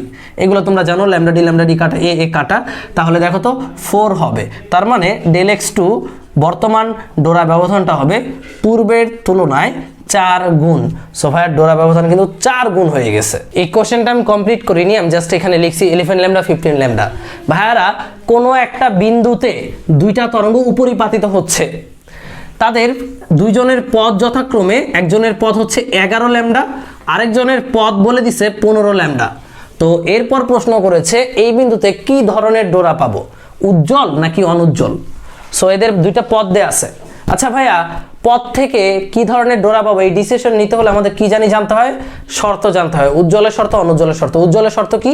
ল্যামডা/2 এর জোড় গুণিতক হইতে হবে পথ পার্থক্যটা। আর অনুজ্জ্বলের শর্ত কি? ল্যামডা/2 এর 2n-1 বা বিজোড় গুণিতক হইতে হবে পথ পার্থক্যটা। সো এই দুইটার মধ্যে পথ পার্থক্য কত? যেহেতু এইটার পথ এটা, এটার পথ এইটা, পথ পার্থক্য কত হবে? পথ পার্থক্য হচ্ছে 15 ল্যামডা মাইনাস 11 ল্যামডা, তাই না? মাইনাস 11 ল্যামডা কত হয়? 4 ল্যামডা। ভাইয়া এটাকে যদি আমরা জোর করে ল্যামডা বাই 2 বানায় দিই তাহলে এখানে কত দিতে হবে? যেহেতু 4 ল্যামডা তাহলে এখানে আমার 8 ল্যামডা দিতে হবে। দেখো তো এটা ল্যামডা বাই 2 এর জোর গুণিতক না বিজোড় গুণিতক? পথ পার্থক্যটা হচ্ছে ল্যামডা বাই 2 এর জোর গুণিতক। দ্যাটস ওয়াই এই বিন্দুতে কি ধরনের ডোরা সৃষ্টি হবে? উজ্জ্বল ডোরা সৃষ্টি হবে। সেই ধরনের ম্যাথ আশা করি তোমরা সবাই পারবে। ইয়ং এর দ্বিচির পরীক্ষায় দুইটা পরপর উজ্জ্বল ডোরার মধ্যবর্তী দূরত্ব বলে দিয়েছে 6.25 × 10⁻⁵। পরপর দুটি উজ্জ্বল ডোরার মধ্যবর্তী দূরত্ব মানেই কি ভাই? ডোরা ব্যবধান। বলে দিয়েছে ওই চিরদ্বয় থেকে পর্দার দূরত্ব 0.8 মিটার এবং তরঙ্গের তরঙ্গ দৈর্ঘ্য 6.25 × 10⁻⁷ মিটার হলে চিরদ্বয়ের মধ্যবর্তী দূরত্ব কত? ভাই ডোরা ব্যবধান যেহেতু বলছে, ডোরা ব্যবধানের ফর্মুলা আমরা ফেলি। ডোরা ব্যবধান যদি হয় ডেলেক্স, ডেলেক্সের ফর্মুলা হচ্ছে ল্যামডা ডি বাই এ। এখান থেকে আমাদের এ এর মানটা বের করতে হবে। তাহলে এ সমান হবে ল্যামডা ডি বাই এক্স বা ডেলেক্স। সো এখন মানগুলো বসিয়ে দাও। ল্যামডা কত? ল্যামডা হচ্ছে 6.25 × 10⁻⁷। ডি কত ভাইয়া? ডি হচ্ছে 0.8 এবং ডেলেক্সটা কত? ডেলেক্স হচ্ছে ডোরা ব্যবধান বা পরপর দুটি উজ্জ্বল ডোরার দূরত্ব 6.25 × 10⁻⁵। সো এখন এটা আমরা ক্যালকুলেট করব। কিভাবে ক্যালকুলেট করব ভাইয়া? 6.25 কাটা 10⁻⁵, 10⁻⁷ যদি কাটা দাও এখানে থাকবে 10⁻²। আর এটাকে 8/10 লিখতে পারি বা 8 × 10⁻⁻1 লিখতেই পারি। তাহলে 10⁻1 10⁻² কত হবে? 10⁻3। তাহলে 8 × 10⁻3 মিটার। এটাকে যদি মিলিমিটারে নেই, 1 মিলিমিটার সমান 10⁻3 মিটার, তার মানে আমরা লিখতে পারবো 8 মিলিমিটার। আর এটাই হচ্ছে আমাদের চিরদ্বয়ের মধ্যবর্তী দূরত্ব। টাইপ 4-এ আমরা পড়বো তরঙ্গের তীব্রতা। এই তীব্রতা পড়ার আগে তোমাদেরকে আমি বলে নেই, তরঙ্গ চ্যাপ্টারে আমরা তরঙ্গের তীব্রতা সম্পর্কে টাইপ পড়েছি। ওই টাইপে যেই সূত্রগুলো আছে যেমন I = P/4πr², I = 2ρv π² so এই ধরনের সূত্রগুলো কিন্তু এখানেও প্রযোজ্য। সো ওই দুইটা সূত্র আমি আর রিপিট করব না, ওই দুইটা সূত্র দিয়ে ম্যাথ করাইছি, ওই দুইটা সূত্র আমি পড়িয়েছিও। সো ওই দুইটা সূত্র ভালো করে তোমরা আবারও পড়ে নিবা। সো এখানে আমরা একটু নতুন কিছু দেখব। ভাইয়া তরঙ্গের তীব্রতা আমরা এখানে দেখব লব্ধি তরঙ্গের তীব্রতা। আচ্ছা, দুইটা তরঙ্গ যাদের বিস্তার হচ্ছে a1 আর একটার বিস্তার হচ্ছে a2, এটার মনে করো তীব্রতা I1, এটার তীব্রতা হচ্ছে I2। এটা হচ্ছে আলাদা আলাদা দুইটা তরঙ্গ। এই দুইটা তরঙ্গ উপরিপাতিত যদি হয় তাহলে লব্ধি তরঙ্গের বিস্তার এবং লব্ধি তরঙ্গের তীব্রতা কত হবে? আচ্ছা, আমরা লব্ধি তরঙ্গের বিস্তার কত হয় সেটা আমরা জানি। √a1² + a2² + 2a1 a2 cos দশা পার্থক্য, তাই না? আমি এখানে লিখছি দশা পার্থক্য। রুটটা যদি আমরা উঠাই দিই তাহলে এখানেও স্কোয়ার করতে হবে, তাই না? ওকে। সো আমরা কিন্তু একটা ফর্মুলা জানতাম। ফর্মুলাটা কি? যে কোনো তরঙ্গের তীব্রতা বিস্তারের বর্গের সমানুপাতিক। সো যেখানে যেখানে বিস্তারের বর্গ আছে ওইখানে কিন্তু আমরা তীব্রতা বসায় দিতে পারি, মানে শুধুমাত্র I বসাতে পারি। তাহলে এখানে a² আছে, a² এর প্লেসে আমরা বসাই দিলাম I সমান a1² যায় তাহলে কি বসাবা? a1² জায়গায় কি বসাতে হবে? I1, not I1²। I1² হবে না কিন্তু, কারণ তীব্রতা হচ্ছে বিস্তারের বর্গের সমানুপাতিক। তাহলে I1 হবে a1²। a1² জায়গায় I1, a2² জায়গায় তাহলে কি বসবে? I2। তাহলে বলো তো স্কোয়ারের জায়গায় a1 I2 বসছে, তাহলে a1 এর জায়গায় কি বসবে? এখানে আমি স্কোয়ার দিয়ে দিছি ভুলে। a1 এর জায়গায় কি বসবে বলো তো? a1 এর জায়গায় বসবে তাহলে √I1, বুঝতে পারছো? কারণ a1² সমান I1, তাহলে a1 সমান হবে √I1, a1 সমান √I1, a2 সমান হবে √I2 cos দশা পার্থক্য। সো এই যে ফর্মুলাটা আমি লিখলাম এটা হচ্ছে দুইটা তরঙ্গের উপরিপাতনের ফলে লব্ধি যেই নতুন তরঙ্গটা সৃষ্টি হচ্ছে তার তীব্রতা বের করার ফর্মুলা। I সমান I1 + I2 + 2√I1 I2 cos দশা পার্থক্য। এখন ভাইয়া দুইটা তরঙ্গ যদি এমন হয় যে দেখো এটার বিস্তার a, এটার তীব্রতা হচ্ছে I0, এটার বিস্তারও a, তীব্রতা হচ্ছে I0, তাহলে দুইটা তরঙ্গের তীব্রতা যদি আগে থেকেই সেম থাকতো তাহলে এখানে ভ্যালুগুলো বসালে কি হইতো দেখো তো? I0 + I0 + 2√I0 cos দশা পার্থক্য, এরকম কিছু একটা আসতো, তাই না? যদি দুইটা তরঙ্গের আলাদা আলাদা তরঙ্গের তীব্রতাগুলো আগে থেকেই সেম হইতো, মানে আমি বলতে চাচ্ছি দুইটা সমান তীব্রতার তরঙ্গ যদি উপরিপাতিত হয় তাইলে কি হইতো?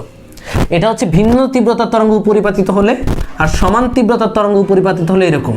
এটাকে আমরা আরেকটু প্রিসাইজ করি। I0 + I0 মানে কত? 2I0 + 2 √I0 √I0 √√² হয়ে কাটা চলে যাবে, তাহলে এখানে উপরে থাকবে 2I0 cos দশা পার্থক্য, তাই তো? এখন দেখো তো ভাইয়া, এখানে আমরা 2i0 যদি কমন নিই, cos দশা পার্থক্যকে আমরা ডেল দ্বারা প্রকাশ করে দিলাম। 2i0 যদি কমন নিই তাহলে আমরা পাবো 1 প্লাস cos ডেল, তাই না? সো এখন দেখো তো 1 প্লাস cos ডেল মানে কত? তোমরা নিশ্চয়ই জানো 1 প্লাস cos থিটা মানে 2 cos স্কয়ার থিটা বাই 2। তাহলে আমরা এখানে লিখতে পারবো 2i0 2 cos স্কয়ার থিটা মানে ডেল ডিভাইডেড বাই 2। এই 2 গুণ দিলে তাহলে আমরা পেয়ে যাচ্ছি i সমান বা লব্ধি তরঙ্গের তীব্রতা সমান 4i0 cos square del by 2। আর এইটাই হচ্ছে আমাদের লব্ধি তীব্রতার একটা সুন্দর ফর্মুলা। ভাই এই ফর্মুলাটা কখন? যখন আলাদা আলাদা তরঙ্গদ্বয়ের তীব্রতা সমান থাকবে বা বিস্তার সমান থাকবে। যদি একটা বিস্তার এ হয় আরেকটার বিস্তারও কত হয়? এ হয়, তখন তাদের তীব্রতা হবে এইটা। আর যদি বিস্তার ভিন্ন হয় তখন তাদের তীব্রতা হবে এটা।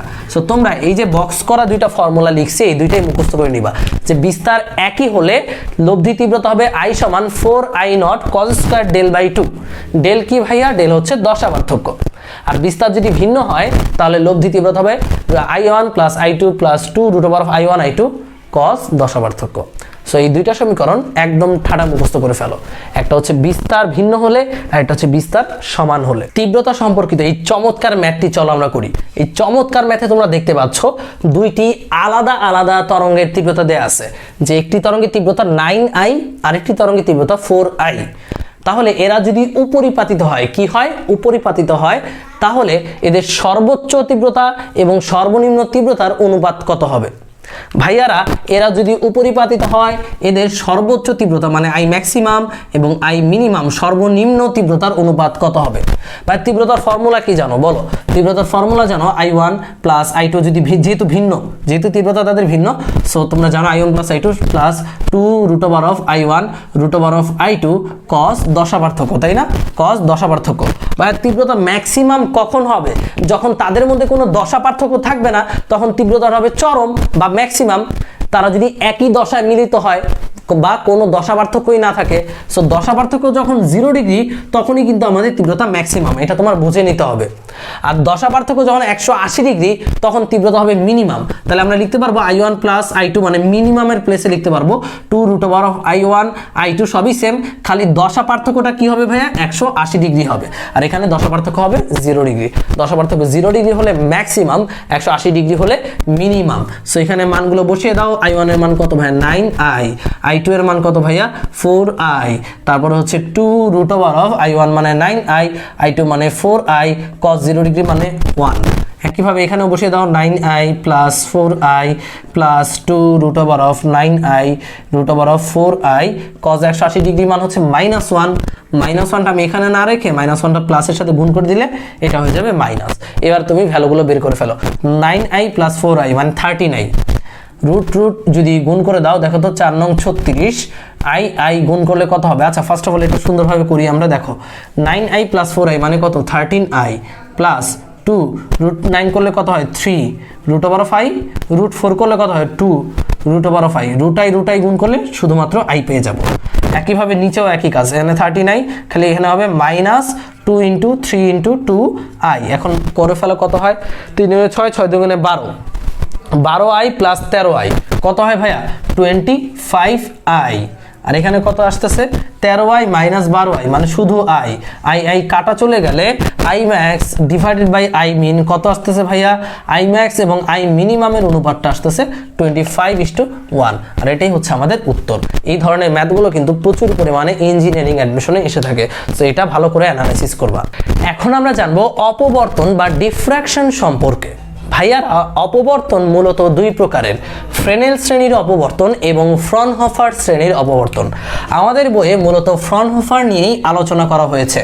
এই ফ্রনহোফার শ্রেণীর অপবর্তন আবার দুই ধরনের, একক চির কর্তৃক সৃষ্ট অপবর্তন আর এটা হচ্ছে গ্রেটিং কর্তৃক সৃষ্ট অপবর্তন।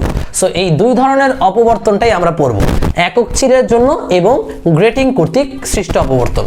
সো ভাইয়া একক চিরের জন্য অপবর্তনে অবং ডোরা পাওয়ার শর্ত হচ্ছে a sin থিটা সমান n ল্যামডা। এটা আমার ঠাডায় মুখস্থ করতে হবে, ওকে ভাইয়া? সো একক চিরের জন্য অপবর্তনের ফর্মুলা কি? অবমে a sin থিটা সমান n ল্যামডা, যেখানে a হচ্ছে এখানে অপবর্তনে একটা চিরই ইউজ করা হয়। সো যেহেতু এটার নামে একক চির, a হচ্ছে চিরের প্রস্থ, থিটা হচ্ছে অপবর্তন কোণ, এন হচ্ছে যততম অবম বলবে, আর ল্যামডা কি, আর ল্যামডা কি ভাইয়া তরঙ্গ দৈর্ঘ্য। একইভাবে একক চিরের চরম ডোরা পাওয়ার শর্ত কি, a sin থিটা সমান 2n+1 λ/2। এখানে n এর মান দেয়া থাকবে ভাইয়া, প্রতিটার পরিচয় তোমরা জানো। এখানে কিন্তু 2n+1, ব্যতিচারে কিন্তু 2n-1 ছিল। এখন ভাইয়া একক চির আমরা কখন বুঝবো, এই দুইটা সূত্র অ্যাপ্লাই করতে হবে। প্রশ্নে বলে দিবে চিরের দরুন উৎপন্ন হচ্ছে, একক চিরের দরুন উৎপন্ন হচ্ছে। যদি তাও না বলা থাকে তাহলেও তোমার আমি একটা টেকনিক শিখিয়ে দেবো, যেটাতে বুঝবা যে একক চিরের জন্য অপবর্তনের ফর্মুলা ইউজ করতে হবে। এরপর ভাইয়া গ্রেটিং দ্বারা অপবর্তন, তোমাকে প্রশ্নেই বলে থাকবে গ্রেটিং কর্তৃক অপবর্তন। তখন অবম এবং চরমের সূত্রটা বা শর্তটা উল্টে যাবে। এখানে অবমের শর্ত কি ছিল, a sin থিটা সমান n ল্যামডা, বাট এখানে চরমের শর্ত হবে a sin থিটা সমান n ল্যামডা, বাট এর জায়গায় আমরা d বসাবো। একইভাবে অবমের শর্ত কি হবে, d sin থিটা সমান 2n+1 λ/2। সো এই চারটা সূত্র আমার ছোটবেলায় খুবই প্যাচ লাগতো। সো তোমাদের উচিত শুধুমাত্র এক সেট মুখস্থ করা। তুমি যদি একক চিরেরটা মুখস্থ রাখতে পারো তাহলে গ্রেটিং এরটা তার উল্টা হবে, খালি এর জায়গায় d বসবে, আর কিছুই না। এখন ভাইয়া তুমি কখন অঙ্কে বুঝবা একক চির, কখন বুঝবে বা গ্রেটিং? প্রথমত অঙ্ক যদি ঘোরানো পেঁচানো না থাকে তাহলে ডিরেক্ট উল্লেখ করাই থাকবে যে গ্রেটিং কর্তৃক নাকি একক চিরের জন্য। আর যদি কিছুই না বলা থাকে, গ্রেডিং কথাটা না বলা থাকে, তাহলে বুঝে নিবা ওইটা কি ভাইয়া একক চিরের জন্যই। সো ভাইয়া একক চিরকেই আমরা সবসময় প্রাধান্য দেব যদি গ্রেটিং বা একক চির দুইটার একটা কথাও উল্লেখ না থাকে। এখন এখানে ডিটা কি, আমরা তো এখানে বুঝলাম এ ছিল চিরের প্রস্থ, বাট এখানে ডিটা কি ভাইয়া? এই যে স্কেলটা আমি আঁকছি এটাকে বলা হয় গ্রেটিং স্কেল। এই গ্রেটিং স্কেলে এরকম ছোট ছোট অনেকগুলো চির করা থাকে, চির আঁকা থাকে। সো ভাইয়া এই যে দেখো, এই চিরের শুরু থেকে এই চিরের শুরু পর্যন্ত যে ডিস্টেন্স, এই ডিস্টেন্সটা হচ্ছে a + b। এ হচ্ছে একটি চিরের প্রস্থ আর b হচ্ছে এই যে গ্যাপটা, প্রতিটা চিরের যে গ্যাপ, এগুলো হচ্ছে b। তাহলে একটা চিরের শুরু থেকে আরেকটা চিরের শুরু কতটুকু দূরত্ব ভাইয়া? a হচ্ছে চিরের প্রস্থ, b হচ্ছে গ্যাপ, a + b। এই a + bটা কি ভাইয়া বারবার রিপিট হচ্ছে না? দেখো a + b, a + b, a + b, বারবার a + bটা রিপিট হচ্ছে। এই কারণে এটাকে বলা হয় গ্রেটিং ধ্রুবক, যাকে d দ্বারা প্রকাশ করে, d সমান a + b। ভাইয়া d সমান যদি a + b হয়, এখানে n নামক আরেকটা টার্ম আছে। n কে বলা হয় একক দৈর্ঘ্যে চিরের সংখ্যা বা 1 মিটারে চিরের সংখ্যা। কি ভাইয়া? 1 মিটার দৈর্ঘ্যে চিরের সংখ্যা। 1 মিটার দৈর্ঘ্যে চিরের সংখ্যা। এটা কিভাবে বের করে? চিরের সংখ্যাটা কিভাবে বের করে প্রতি মিটার দৈর্ঘ্যে ভাইয়া? চির বা রেখার সংখ্যা, এটা বের করে n সমান 1/d দিয়ে। বা তোমাকে ডিরেক্ট বলে থাকবে যে 1 মিলিমিটারে চির আছে 10টি, তাহলে n এর মান কত? 10? না ভাইয়া, n হচ্ছে 1 মিটারে কয়টা চির আছে? 1 মিলিমিটারে 10টি, তাহলে 1000 মিলিমিটারে কত হবে? 1000 × 10টি, কারণ 1000 মিলিমিটার মানেই হচ্ছে 1 মিটার। সো ভাইয়া n হচ্ছে 1 মিটারে চিরের সংখ্যা। nটা বের করার ক্ষেত্রে সতর্ক থাকবা। যেমন আমি বললাম 1 মাইক্রোমিটারে চির আছে 2টা, তাহলে n এর মান কত? ভাইয়ারা 1 মিটার মানে কত মাইক্রোমিটার? 1 মিটার মানে 10⁶ মাইক্রোমিটার। সো ভাইয়া তুমি এইভাবেই বলবা 1 মাইক্রোমিটারে আছে 2টি চির, তাহলে 10⁶ মাইক্রোমিটারে আছে 2 × 10⁶ এতগুলো চির। সো ওইটাই হচ্ছে কিন্তু আমার n এর মান। সো এই n এর মানটা বের করে তুমি কিন্তু এখানে 1/d এর জায়গায় n এর মান বসাইতে পারো, বা d তুমি n এর মান থেকেও বের করতে পারো। সো তোমাকে আমি বলে দিচ্ছি d যদি ডিরেক্ট দেওয়া থাকে তাহলে ভালো, আর যদি d না ডিরেক্ট দেওয়া থাকে তাহলে তোমাকে n এর মান দেওয়া থাকবে, n এর মান থেকে d এর মান বের করে এই সমীকরণে বসাতে হবে। এই যে n এর মান থেকে d এর মান বের করে যে সমীকরণে বসাতে হয়, এগুলো মূলত ইঞ্জিনিয়ারিং রিটেনে আসে, বাট এক সূত্রে আসে মূলত এগুলোই। অপবর্তন থেকে খুব বেশি প্রশ্ন আসেনি, জাস্ট এই 4টা ফর্মুলা দিয়ে বারবার প্রশ্ন এসেছে। সো এই 4টা ফর্মুলা ভালো করে অ্যানালাইসিস করবা। ভাইয়ারা এই প্রশ্নে বলেছে একটি একক চিরের দরুন অপবর্তনে 560 মিলিমিটার তরঙ্গ দৈর্ঘ্যের একটি লাইট ইউজ করা হয়েছে। এখন ভাইয়া এখানে চিরের প্রস্থ বলে দিছে 0.2 মিলিমিটার। এখানে কিন্তু চিরদ্বয় হবে না, অপবর্তনে একটা চিরই হয় যেহেতু একক চির। আর বলছে প্রথম ক্রমের অপবর্তনের জন্য আমার অপবর্তন কোণ কত। এখন এখানে প্রথম ক্রমের অন্ধকার পট্টির জন্য অপবর্তন কোণ, ভাই অন্ধকার পট্টির জন্য ফর্মুলা কি? a sin থিটা সমান n ল্যামডা, যেহেতু একক চির। সেখান থেকে তোমরা সব ভ্যালু বসিয়ে থিটার মান বের করবা, 0.16 ডিগ্রি আসবে। সো ভাইয়া এটা তোমরা ক্যালকুলেটর ছাড়াই করা যাবে না, এটা ক্যালকুলেটর দিয়ে করতে হবে। সো যেগুলো ক্যালকুলেটর ছাড়া আসবে সেটা ওই রকম ভ্যালুই দেওয়া থাকবে।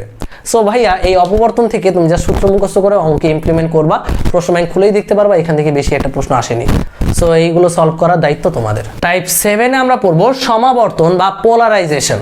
ভাইয়া সমাবর্তন মানে কি? সমযোগ আবর্তন মানে একই তলে আবর্তিত করা।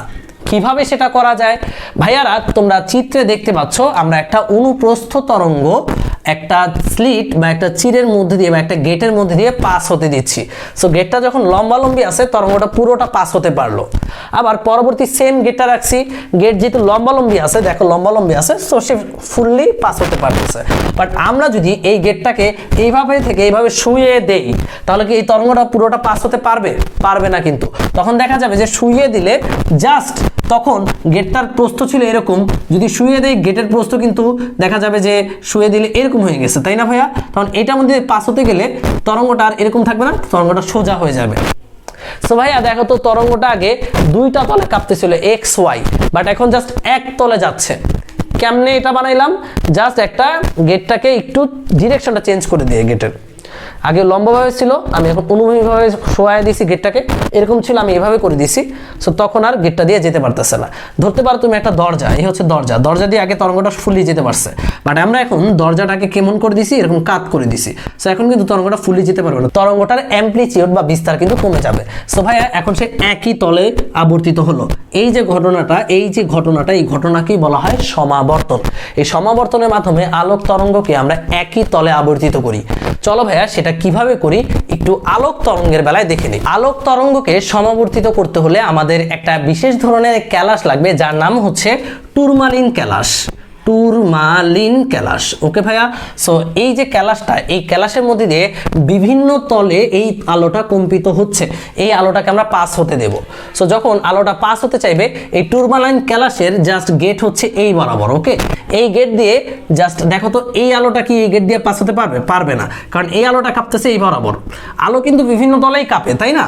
সো ভাইয়া জাস্ট এই অংশটা মানে আলোর জাস্ট এই উপাংশটা এখান থেকে পাস হতে পারবে। সো এই লম্বালম্বি উপাংশটা পাস হয়ে গেল। ভাইয়া যেহেতু সম্পূর্ণ আলোটা পাস হতে পারেনি, তার মানে এখান থেকে তীব্রতা অবশ্যই কমে যাবে। কতটুকু কমবে? মাথায় রাখতে হবে যে প্রথম যে টুরমালিন ক্যালাস, এটাকে বলা হয় সমাবর্তক বা পোলারাইজার। আমি ইংলিশটাই বলি পোলারাইজার। পোলারাইজার, এই যে প্রথম যেটা সেটাকে বলে পোলারাইজার। এই পোলারাইজার দিয়ে যখন আমার আলোটা যায়, আলোর তীব্রতা অর্ধেক হয়ে যায়। আমার যদি মূল আলোর তীব্রতা থেকে 2i, আমার নতুন আলোর তীব্রতা হয়ে যাবে i। তাহলে মূল আলোর তীব্রতা যদি হয় 100, তাহলে এইটার তীব্রতা হয়ে যাবে 50। পোলারাইজড আলোর তীব্রতা হয়ে যাবে 50। এবার ভাইয়া এটাকে আমরা অ্যানালাইজার দিয়ে পাস হতে দেব। অ্যানালাইজারের বাংলা হচ্ছে বিশ্লেষক। এটাও কি ভাইয়া টুরমালাইন ক্যালাসের অ্যানালাইজারটা যখন ঠিক আমার পোলারাইজারের বরাবর আছে, তখন কিন্তু আমার এই আলোটার পাস হইতে কোনো সমস্যা হবে না। সো আলোর তীব্রতা কিন্তু কমবে না। সো আমরা বুঝতে পারলাম যে আলো যেহেতু তীব্রতা কমতেছে না, তার মানে আলোটা পোলারাইজড হয়ে গেছে। এখান থেকে এখানে আসতে তীব্রতা অর্ধেক হয়ে গেছে, বাট সেই অর্ধেক তীব্রতা নিয়ে সে আর কমছে না, সে একই তলে আবর্তিত হচ্ছে। দ্যাটস আমরা বুঝতে পারছি আলোটা পোলারাইজড বা সমাবর্তিত হয়ে গেছে। এখন আমরা যদি এই অ্যানালাইজারটাকে একটু বাঁকিয়ে দিই, ধরো অ্যানালাইজারটা এই বরাবর আছে, বাট আমি অ্যানালাইজারটাকে একটু বাঁকিয়ে দিব। কিভাবে বাঁকিয়ে দিব? মনে করো অ্যানালাইজারটাকে আমি থেটা কোণে বাঁকিয়ে দিলাম, উল্লম্বের সাথে থেটা কোণে বাঁকিয়ে দিলাম, থেটা কোণে বাঁকিয়ে দিলাম উল্লম্বের সাথে। এই যে এই কোণটায় আমি যদি বাঁকিয়ে দিই থেটা কোণে, তাহলে কিন্তু আমার এই সম্পূর্ণ আলোটা এখান থেকে পাস হতে পারবে না। দেখা যাবে যে আলোর কিছু অংশ পাস হয়েছে। তখন কি ভাই তীব্রতা কমে যাবে না আলোর? তখন কিন্তু এই আলোর তীব্রতা কমে যাবে। তীব্রতা কমে কতটুকু হবে? সেই কতটুকু হবে সেটা আমরা জানতে পারি ম্যালাসের সূত্র থেকে। ম্যালাসের ফর্মুলাটা কি? এখানে আলোর তীব্রতা যদি আমি এখানে এটা ভিতরেই লিখি, সেটা তীব্রতা যদি হয় আই প্রাইম, এটা হবে I cos square theta. So আমি আবারও বলছি, যখন আমার আলো পোলারাইজারের মধ্যে দিয়ে যায়, তখন তার তীব্রতা অর্ধেক হয়ে যায়। তীব্রতা যদি এখানে 500 থাকতো, তাহলে এখানে তীব্রতা হয়ে যাবে 250। সহজ কথা, এটা খুবই গুরুত্বপূর্ণ একটা এমসিকিউ। এরপর এই আলো যখন অ্যানালাইজারের মধ্যে দিয়ে যাবে, তখন তার তীব্রতা কমতেও পারে বা একই থাকতে পারে। একই কখন থাকবে? যদি এইটা বাঁকানো না থাকে, এটা জাস্ট পোলারাইজারের সমান্তরালে থাকলে একই থাকবে নতুন আলোর তীব্রতাটা। বাট যদি এটা থিটা কোণে বাঁকানো থাকে, তখন নতুন আলোর তীব্রতা হবে আই প্রাইম সমান আই কজ স্কোয়ার থেটা, যেখানে আই হচ্ছে এই পোলারাইজড আলোর তীব্রতা, আর থেটা হচ্ছে আমি উল্লম্বের সাথে এটাকে কত কোণে বাঁকাইলাম। উল্লম্বের সাথে যদি 90 ডিগ্রি কোণে বাঁকাও, তাহলে তাহলে দেখো তো কত হয়, I cos square 90 degree, cos 90 মান 0, তার মানে নতুন আলোর তীব্রতা হবে 0, তার মানে এখানে কোনো আলোই পাবা না। ওই যে বলছিলাম 90 ডিগ্রি কোণে বাঁকালে গেট আছে মনে করো সোজা এরকম, গেট যদি এইভাবে কাট করে দাও আলো কিন্তু আর এই আলোটা এই বরাবর কম্পিত আলোটা কিন্তু আর ঢুকতে পারবে না। সো এই আলোটা কিন্তু আর ঢুকতে পারবে না, দ্যাটস ওয়াই আমার তীব্রতা হয়ে যাবে 0। সো পরবর্তীতে অ্যানালাইজড আলোর তীব্রতা কত হবে তা কিন্তু ডিপেন্ড করছে থেটার উপর। সো এই ম্যালাসের ফর্মুলাটা তোমরা মুখস্থ করে নিবা। সো আমরা এখান থেকে কি শিখলাম, আমরা শিখলাম পোলারাইজড আলোর তীব্রতা হবে মূল আলোর তীব্রতার অর্ধেক, আর অ্যানালাইজড আলোর তীব্রতা হবে I প্রাইম সমান I cos স্কয়ার থিটা, যেখানে I হচ্ছে ওর তীব্রতা আর থিটা হচ্ছে অ্যানালাইজারকে তুমি কত কোণে বাঁকালে। সো এইটা দিয়ে ম্যাথ করার দায়িত্ব তোমাদের। আমরা জাস্ট এই সমাবর্তনটা একটু কনসেপ্ট তোমাদের মধ্যে ঢুকিয়ে দিলাম যাতে এখান থেকে এমসিকিউ আসলে পারো। সো ভাইয়ারা এই চ্যাপ্টার থেকে আমরা যতগুলো টাইপ পড়েছি এই টাইপগুলো ভার্সিটি অ্যাডমিশনের জন্য অনেক বেশি গুরুত্বপূর্ণ। সো তোমরা এই টাইপগুলো ভালো করে করবা, প্রশ্ন ব্যাংক ভালো করে সলভ করবা, এরপর যদি খুঁটিনাটি দুই একটা সূত্র বাকি থাকে ওগুলো মুখস্থ টাইপের সূত্র ওগুলো মুখস্থ করে বসিয়ে দিবা। সো তোমরা কিন্তু ফিজিক্সে অনেক দূর এগিয়ে গিয়েছো, তোমাদের কাজ হচ্ছে বারবার প্রশ্ন ব্যাংক সলভ করা, তাহলেই তোমরা ফিজিক্সে খুব ভালো একটা মার্ক ডিজার্ভ করবা। সো অবশ্যই ভালো করে প্রশ্ন ব্যাংক পড়ো, ভালো থেকো, সুস্থ থেকো, আল্লাহ হাফেজ।